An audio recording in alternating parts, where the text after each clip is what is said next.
Thank you, Mr. Chairman. I just want to say that I appreciate the comments and the motion by my colleague, Representative Causer. I myself attended one hearing that was in Warren County at the request of Representative Causer, because all of the hearings prior to that hearing focused completely on the Marcellus. The only hearing in the state, to my knowledge, that focused and allowed the people who represent the conventional industry to be heard was the hearing in Warren County. And throughout that hearing, we heard from the conventional producers, who are actually all small business people in this state.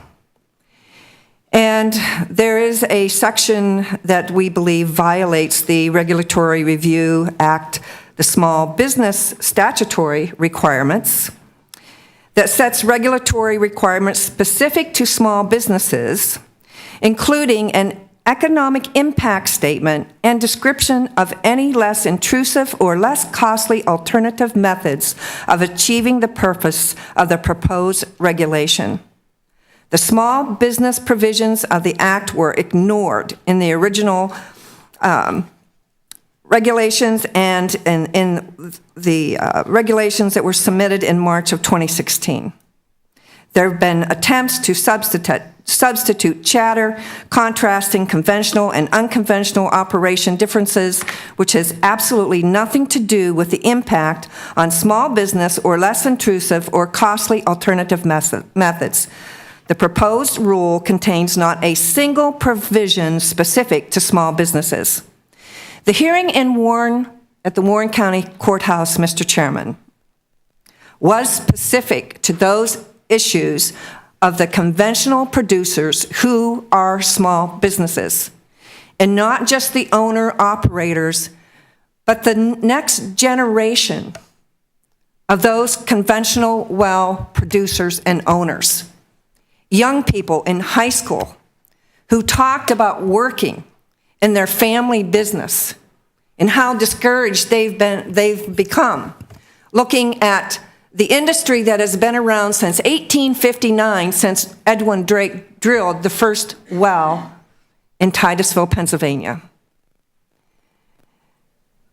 The testimony that we heard that day was, quite frankly, very enlightening to hear from the next generation of wanting to be producers of one of the greatest industries that we have seen in this state, an industry that helped win 2 world wars,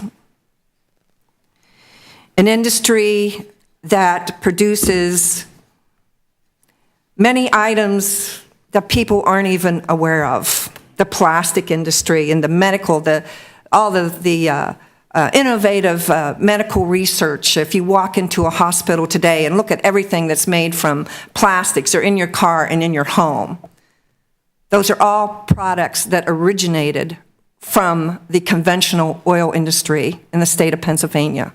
And we should be proud of that. And every time we try to address this issue, it's just attack from the other side on this issue. This industry is regulated today. Our folks up in northwestern PA have more boots on the ground from DEP than they've ever had before, because DEP was allowed to hire more and more staff to be on the ground, and since the Marcellus industry has moved out of the state, guess where they're going? They're going to the conventional sites and trying to find every little notice of violation that they can find to fine our guys, and most of them have laid off every single employee they have because of the regulations promulgated from this legislation. It was never our intent, my intent. I was here making the vote that day.